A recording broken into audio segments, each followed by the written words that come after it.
ರಾಜ್ಯದಲ್ಲಿ ಸಚಿವ ಸಂಪುಟ ವಿಸ್ತರಣೆಯ ಬಳಿಕ ಕಾಂಗ್ರೆಸ್ ಪಾಳ್ಯದಲ್ಲಿ ಎದ್ದಿರುವಂತಹ ಅಸಮಾಧಾನ ಸ್ಫೋಟಕ್ಕೆ ಸಂಬಂಧಪಟ್ಟ ಹಾಗೆ ಕೆಪಿಸಿಸಿ ಅಧ್ಯಕ್ಷ ಬಿಕೆ ಹರಿಪ್ರಸಾದ್ ಪ್ರತಿಕ್ರಿಯಿಸಿದ್ದಾರೆ. ನೋಡೋಣ ಬನ್ನಿ. ಕಾರಣ ಯಾಕೆ ಅಂತ ಹೇಳಕ್ ಹೋಗೋದಿಲ್ಲ, ನಿಮ್ಗೆ ಗೊತ್ತಿದೆ. ಇವೆಲ್ಲ ನಡೆಯುತ್ತೆ, ಏನು ಇಲ್ಲ, ಏನಾಗಿದೆ ಅಷ್ಟೇ. ಅವ್ರ ಎಂ.ಎಲ್.ಎಗಳೆಲ್ಲ ಸೇರಿ ನಿಮ್ಗೆ ಕೊಡ್ಬೇಕು ಅಂದ್ರೆ ನಿಮ್ಗೆ ಕೊಡ್ತೀವಿ.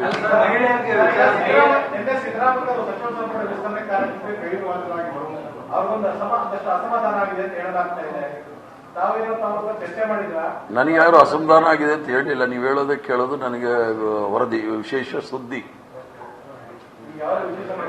ವಿಶೇಷ ಸುದ್ದಿ ಅದು ಇಲ್ಲ, ವಿಶೇಷ ಸುದ್ದಿ ಅಂತ ನೀವು ಹೇಳಿದ್ರಿ, ಅದನ್ನ ಕೇಳಿದ್ವಿ. ಧನ್ಯವಾದಗಳು, ನಮಸ್ಕಾರ.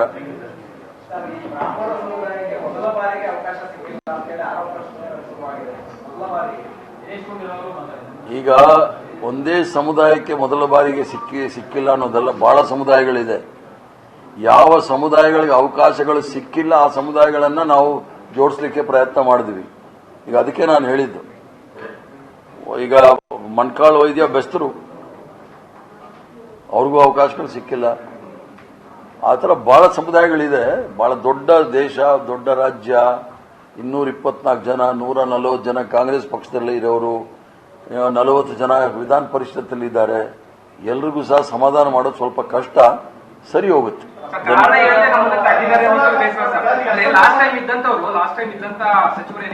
ಕಾರಣಗಳಂತ ಹೇಳಿಲ್ಲ, ನಮ್ಮನ್ನ ತೆಗೆದಿದ್ದಾರೆ. ಕಾರಣಗಳನ್ನಾದ್ರೂ ಕೊಟ್ಟಿದ್ರೆ ನಮ್ಗೆ ಚೆನ್ನಾಗಿರ್ತಾ ಇತ್ತು ಅನ್ನೋದು. ನನ್ನ ಹತ್ರ ಎಲ್ಲ ಬಾಯಿ ಬಿಡ್ಸಕ್ ಹೋಗ್ಬಿಡಿ. ಹೈಕಮಾಂಡ್ ಎಲ್ಲ ಚರ್ಚೆ ಮಾಡಿ ತೀರ್ಮಾನ ತೆಗೆದುಕೊಂಡಿದ್ದಾರೆ. ಸಿದ್ದರಾಮಯ್ಯನವರಿಗೂ ಮಾತಾಡಿದ್ದಾರೆ, ಡಿ.ಕೆ. ಶಿವಕುಮಾರ್ ಅವ್ರಿಗೂ ಮಾತಾಡಿದ್ದಾರೆ, ಕೆಲವು ಹಿರಿಯ ಸಚಿವರಿಗೂ ಮಾತಾಡಿದ್ದಾರೆ. ನಾನು ಅಲ್ಲೇ ಇದ್ದೆ, ನನ್ನ ಹತ್ರನೂ ಮಾತಾಡಿದ್ದಾರೆ. ಎಲ್ಲರ ಹತ್ರನೂ ಚರ್ಚೆ ಮಾಡಿ ತೀರ್ಮಾನ ತೆಗೆದುಕೊಂಡಿರೋದು.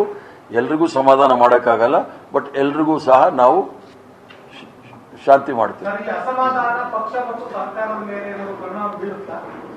ಪಕ್ಷದ ಮೇಲೆ ಏನೂ ಬೀಳೋದಿಲ್ಲ, ಸರ್ಕಾರದ ಮೇಲೂ ಬೀಳೋದಿಲ್ಲ. ಸರ್ಕಾರದಲ್ಲಿರ್ತಕ್ಕಂಥ ಮಂತ್ರಿಗಳು ತತ್ಕ್ಷಣವೇ ಎಲ್ಲ ಬರ ಪೀಡಿತ ಪ್ರದೇಶಗಳಿಗೆ ಹೋಗಿ ಎಲ್ಲ ಕಾರ್ಯಪ್ರವೃತ್ತರಾಗಬೇಕು ಅಂತ ಈಗಾಗಲೇ ರಾಹುಲ್ ಗಾಂಧಿ ಅವರು, ಖರ್ಗೆ ಸಾಹೇಬರು ಹೇಳಿದ್ದಾರೆ. ಅದರ ಪ್ರಕಾರ ಅವರೆಲ್ಲರೂ ಸಹ ಕಾರ್ಯಪ್ರವೃತ್ತರಾಗ್ತಾರೆ. ಧನ್ಯವಾದಗಳು, ನಮಸ್ಕಾರ.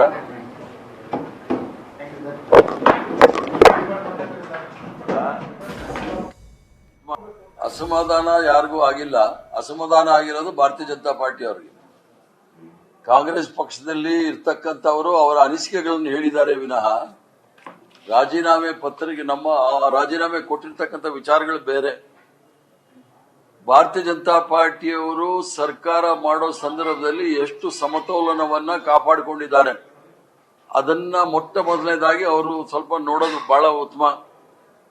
ಕಾಂಗ್ರೆಸ್ ಪಕ್ಷದಲ್ಲಿರ್ತಕ್ಕಂಥ ನಮ್ಮ ಅಚ್ಚುಮೆಚ್ಚಿನ ನಾಯಕರಾದ ರಾಹುಲ್ ಗಾಂಧಿ ಅವರು, ಸೋನಿಯಾ ಗಾಂಧಿ ಅವರು, ಅಧ್ಯಕ್ಷರಾದ ಮಲ್ಲಿಕಾರ್ಜುನ್ ಖರ್ಗೆ ಸಾಹೇಬರು, ಸಿದ್ದರಾಮಯ್ಯನವರು, ಮುಖ್ಯಮಂತ್ರಿಗಳಾಗಿರ್ತಕ್ಕಂಥ ಶಿವಕುಮಾರ್ ಅವರು ಶೋಷಿತ ಸಮುದಾಯದವರಿಗೆ ಮೊಟ್ಟ ಮೊದಲನೇ ಬಾರಿಗೆ ಇಷ್ಟೊಂದು ಅವಕಾಶಗಳನ್ನು ಕೊಟ್ಟಿರ್ತಕ್ಕಂಥದ್ದು. ಅದರಲ್ಲೂ ಸಹ ಅದರಲ್ಲಿ ವೇಣುಗೋಪಾಲರವರು ಇದ್ರು, ಸುರ್ಜೇವಾಲಾ ಅವರು ಇದ್ರು. ಈ ಒಂದು ತೀರ್ಮಾನದಲ್ಲಿ ಈ ಒಂದು ಸಂಪುಟ ಪುನರ್ರಚನೆ ಆಗುವ ನಮ್ಮ ಪಕ್ಷದಲ್ಲಿ ನಾಯಕತ್ವದ ಭಂಡಾರವೇ ಇದೆ. ನಮ್ಮ ಪಕ್ಷದಲ್ಲಿ ನಾಯಕತ್ವದ ದಿವಾಳಿತನ ಇಲ್ಲ. ಭಾರತೀಯ ಜನತಾ ಪಾರ್ಟಿಯಲ್ಲಿ ಇರೋ ರೀತಿಯಲ್ಲಿ ಎಲ್ಲರೂ ಸಹ ನಾಯಕರೇ. 4 ಟರ್ಮ್, 5 ಟರ್ಮ್, 6 ಟರ್ಮ್ ಆಗಿರ್ತಕ್ಕಂಥ ಶಾಸಕರಿದ್ದಾರೆ. ಎಲ್ರಿಗೂ ಸಹ ನಾವು 48 ಜನ, 140 ಜನರಲ್ಲಿ 48 ಜನ ಮೊಟ್ಟ ಮೊದಲೇ ಬಾರಿ ಆಯ್ಕೆಯವರಿದ್ದಾರೆ. ಬಾಕಿಯವರೆಲ್ಲರೂ ಸಹ 3 ಟರ್ಮ್, 4 ಟರ್ಮ್, 5 ಟರ್ಮ್, 6 ಟರ್ಮ್ ಅವರು ಸಹ ಇದ್ದಾರೆ. ಎಲ್ರಿಗೂ ಸಹ ಅವಕಾಶ ಮಾಡಕ್ಕೆ ಒಂದು ಪ್ರಯತ್ನ ಮಾಡಿದ್ವಿ. ಇಡೀ ಕರ್ನಾಟಕ ರಾಜ್ಯದಲ್ಲಿ ಅದ್ಭುತವಾದ ಒಂದು ದೊಡ್ಡ ಇತಿಹಾಸವನ್ನ ನಾವು ಸೃಷ್ಟಿ ಮಾಡೋದು ಏನು ಅಂದ್ರೆ, ಒಬ್ಬ ಪೌರ ಕಾರ್ಮಿಕ